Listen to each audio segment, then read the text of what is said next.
अच्छे से खुशहाल परिवार था। पर उसके बेटे के जो 16 साल का बेटा था 2015 में उसके बेटे की एक्सीडेंट से मृत्यु हो गई। अपना दर्द भुला दें ए दिल किसी की खातिर, अपना दर्द भुला दें ए दिल किसी की खातिर, अपने घाव याद ना आए देख तू चांद की ओर, देख तू चांद की ओर। नमस्कार, आपका नॉलेज ऑफ माय पावर में स्वागत है। तो आज हम बात करने वाले हैं अपना दर्द भूलकर अगर हम किसी के लिए कुछ करते हैं तो वो दर्द जो है वो आपको याद नहीं आएगा, याद आएगा पर उससे दुख नहीं होगा, आपका दुख दूर हो जाएंगे। यह सच है कि समय हर जख्म को नहीं भरता, पर जख्म के साथ हमें जीना सिखाता है। कुछ भावनात्मक और मानसिक दबाव बहुत गहरे जख्म होते हैं, उन्हें भुलाना कुछ आसान नहीं होता। सदा हमारे ज़िंदगी के साथ चलने वाले होते हैं, उन्हें मिटाना आसान नहीं। हालांकि समय के साथ वो एहसास, वो दर्द हमारा कम हो जाता है, पर अगर हम अपने इस घाव को, अपने इस दर्द को किसी के साथ हम बांट लें, किसी के साथ और किसी के लिए कुछ कर दें तो हमारा ये जो दर्द है, जो हमारा घाव है, वो जल्दी भर भी जाता है और इतना दुख भी नहीं होता। हम उस दुख के आगे बढ़ सकते हैं। तो एक छोटी सी जो बिल्कुल सच्ची कहानी है, ये बॉम्बे की दादर मुंबई में एक साधारण सा व्यक्ति था।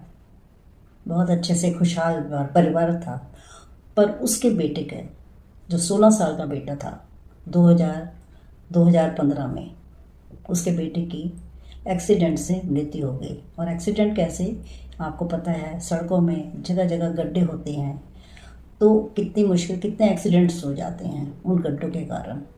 उनमें पानी भर जाता है, कई बार वो दिखते नहीं, कई बार लोगों को पता नहीं चलता, और जब तेज़ी से कई बार चल के आते हैं तो वो गड्ढे मालूम नहीं पड़ता और उससे आदमी पलट भी जाता है। और अगर आप पलट गए और पीछे से कोई दूसरी गाड़ी आ गई तो भी ऐसे एक्सीडेंट, कई तरह से एक्सीडेंट हो जाते हैं और कई मौतें हो चुकी हैं सड़क पे इस चीज़ पे। तो वैसे ही उसका 2015 में उसके बेटे की, 16 साल के बेटे की, उसकी मौत हो गई गड्ढे के कारण।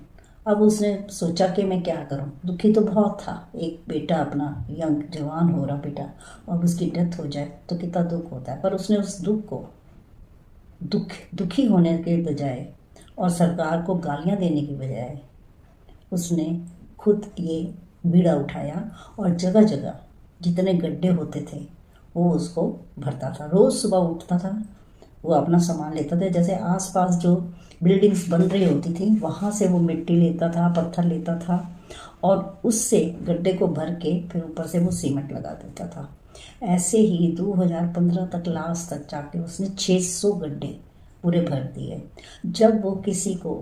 जब कोई राहगीर सुरक्षित चला जाता था तो उसके दिल को बहुत खुशी मिलती थी। दूसरे के लिए दुख को, उसने अपने दुख को दूसरों की सेवा करके, दूसरों की खुशी, दूसरों की सुरक्षा दे करके उसने कितना बड़ा काम किया। उसने जब लोगों के लिए काम किया तो लोगों ने उसके ऊपर थोल मैन कहना शुरू कर दिया। हीरो मानते थे, हीरो की तरह उसको मानते थे। असली हीरो ये होते हैं। अगर हमारे साथ ये सब हो तो हो सकता है हम बहुत दुखी हो जाते हैं और सरकार को हम गालियां देने लग जाते हैं। और उसने अपने दुख को अपने तक ही नहीं सीमित रखा, बस उसने दुख को उस सेवा में ही उसको कन्वर्ट कर दिया। उससे क्या हुआ कि उसका जो दुख था वो कम हुआ और दूसरों की उसने हेल्प करके एक एग्जाम्पल कायम कर दिया। उसने हमें ये सिखा दिया कि दुख आते हैं, करीब लोग जाते हैं, बहुत दुख होता है, पर वो कैसे गया, क्यों गया, तो वो आगे किसी और को ना हुए। तो हम अपने दुख को अपने दिल में ऐसा ना रखें कि दुखी होकर बैठ जाएं, बल्कि अगर हम किसी के लिए करें तो हमारा दुख जो है वो कम हो जाएगा। जाता तो नहीं, क्योंकि वो याद हमेशा रहती है, पर वो याद जो है वो अच्छी बन के रहती है। वीडियो कैसा लगा? अगर अच्छा लगा तो लाइक, कमेंट एंड सब्सक्राइब कीजिए और ऐसे ही आप तक वीडियो आपके सामने मैं लाती रहूँगी। तो शुक्रिया, अगले वीडियो तक के लिए थैंक यू।